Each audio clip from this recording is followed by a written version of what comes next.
Do you have what it takes to be a leader? I'm Wayne Lambright, and the purpose of this video is to help you ask yourself that question. I am bidding to be President of the United States, and at the end of this video, you might want to run for President of the United States also, because you can do it also. I'm a professional speaker from something called Toastmasters International. I'm going to give you an impromptu, unscripted, unrehearsed speech off the top of my head based on a framework that anybody can be a leader if you want to. I'm going to start from the basics. What are leaders? Leaders are people that we look up to. Leaders are people we follow. Leaders are people we trust. Leaders do the right thing even when nobody's looking. Teachers are leaders. Coaches are leader. Could you be a coach? Is there a sport that you play that you could teach young children? Could you be a parent? Parents are leaders. Could you teach children how to do something? Of course you could. Are you patient? Most likely, yes. You could be a leader in anything that you love. That's the number one thing, is you got to love what you do in order to be a leader. You have to do it for no pay. You have to be willing to do it for no pay, and you have to be able to do it with all your heart. That makes a good leader. You've got to have a good moral compass. You've got to do it for the benefit of mankind. Leaders don't lead from the back, they lead from the front. Hence the name leader, okay? So you could be a coach. Could you be a teacher? Yeah, of course you could be a teacher. Could you be an attorney? Well, maybe not. That requires a lot of reading. But if you're good with reading, yeah, you probably could. And they passed the test, so you probably could pass the test also.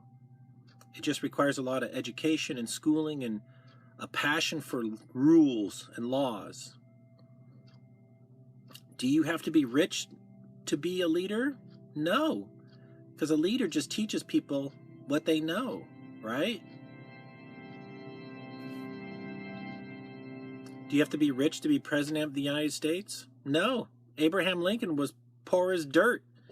He found the law books that he learned in a barrel at a yard sale and taught himself law, okay? Look at Donald Trump. He's a nobody who got daddy's money, went bankrupt 3 times, who toots his own horn, owns a few strip clubs, and has sex with strippers, and now he's running for president of the United States.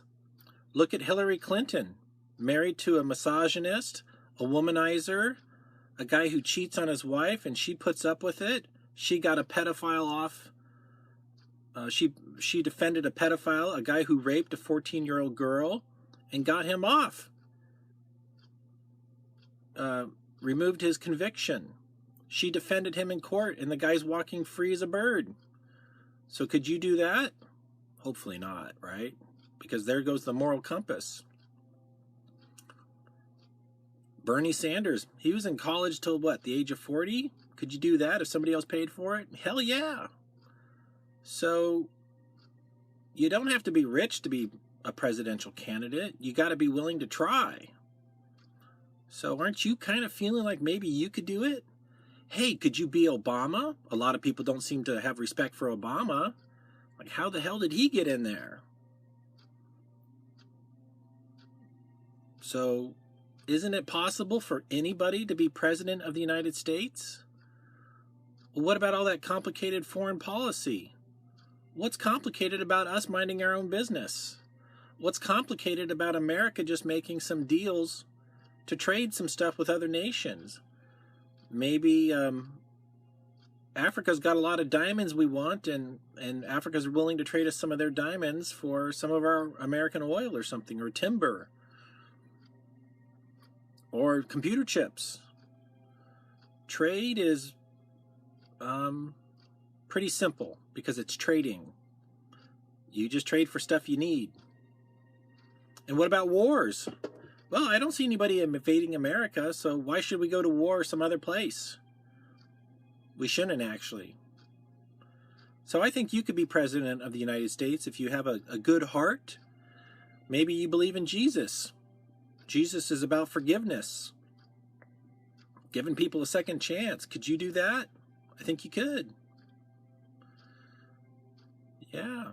Would you mind taking care of elderly, the poor, sick, the needy, the homeless, the uneducated? Would you have the guts to stand up to a rich guy and say, well, you're pretty entitled. Maybe it's time to help people who have less than you. Could you do that? I could. Rich people take a big old shit, just like all of us. Rich men jack off, probably at least once a day. Okay? And rich women, they got a fancy vibrator, jamming it in their vagina. You know Hillary's jamming a vibrator in her vagina at least once a week, right? Or she's having her girlfriend do it for her. And Trump, you know he's doing his wife doggy style with his big belly hitting her perfectly fine ass, because she is gorgeous, on their airplane. So once you realize that presidential candidates are just normal guys like you and I, even Hillary's a normal guy, right? Once you realize they're just normal guys like us, you could be president of the United States. So what would you do with all this power? Well, people, they get like befuddled. I know so much about American history. Like the Federal Reserve, made in 1913. It's a private bank. Might as well be called a Bank of Baked Potato. It's private. It's as federal as Federal Express, which is not, Federal Express is not part of the federal government, but their name is federal. Okay, so this is money printed on paper, and we've actually tricked people to believe it's real. It's a scam. And don't you understand that the people who own the printing press, the private banks, print some money on the side for their bros and hoes? And that's how they got rich. They're like, all right, but don't tell anybody I gave you the money. Here's a pallet of it.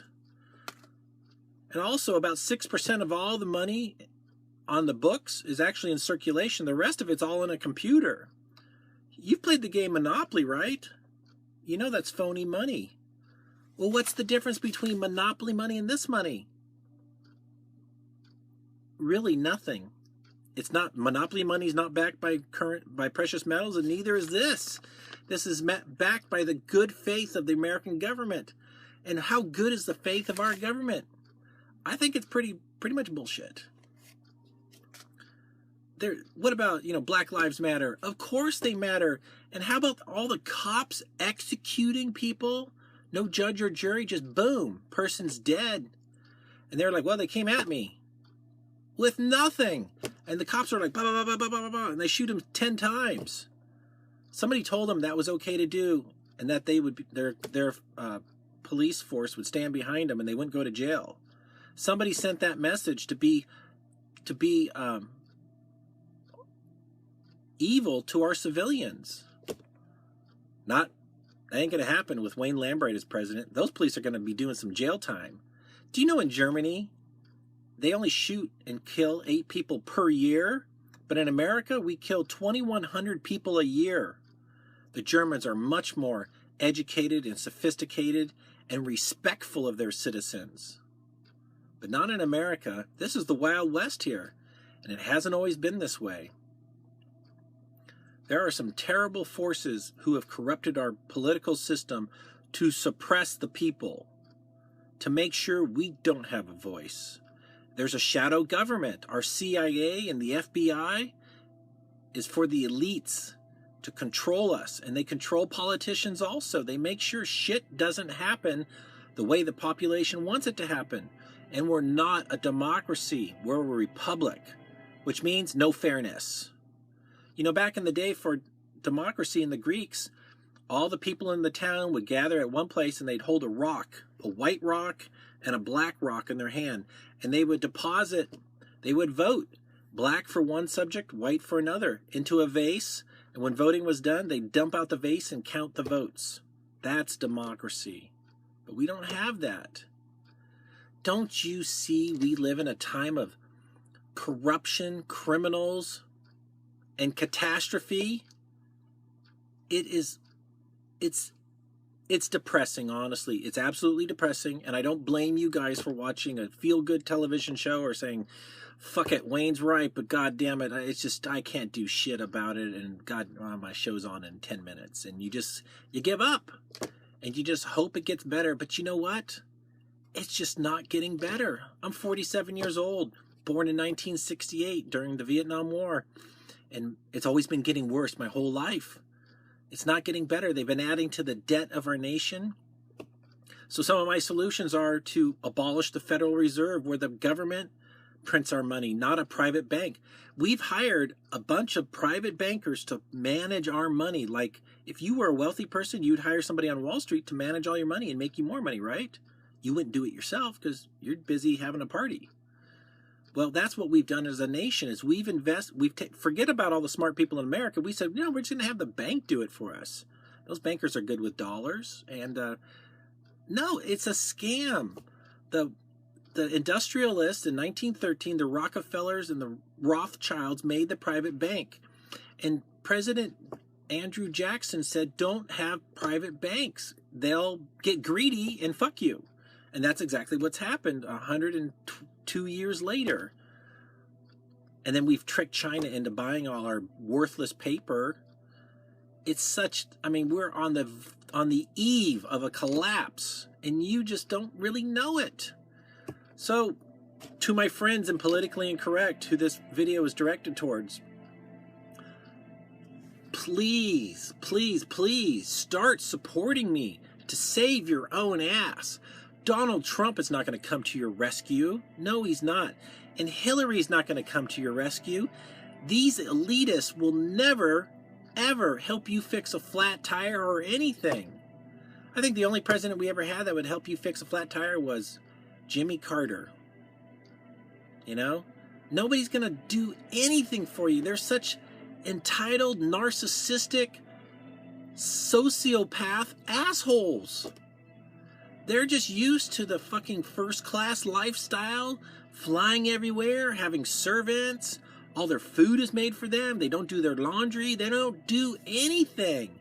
They think their shit doesn't stink, and they've tricked you into buying into their bullshit. Why is that? Why do we put celebrities on a pedestal?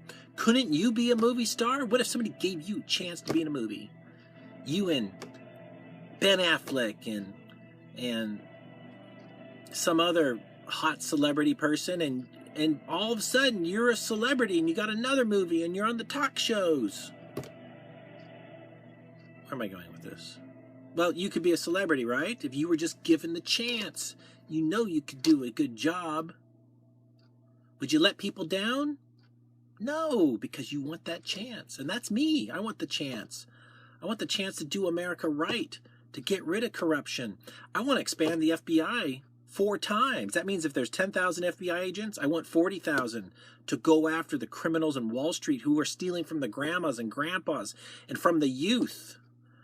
All the 1%ers, the wealthy elite, they're stealing from your parents. They're the reason you couldn't go to college. They're the reason you didn't get a car on your 16th birthday, because they've stolen from the youth of America.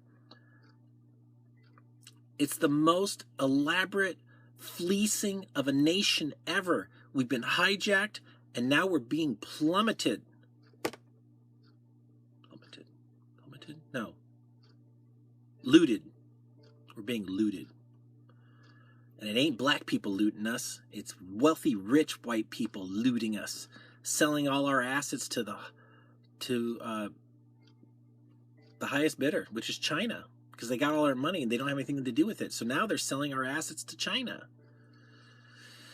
Oh, okay. I got to close. I'm Wayne Lambright. Follow me, Wayne Lambright, on Twitter or Lambright.com. Thanks for watching. My 15 minutes are up. Cheers.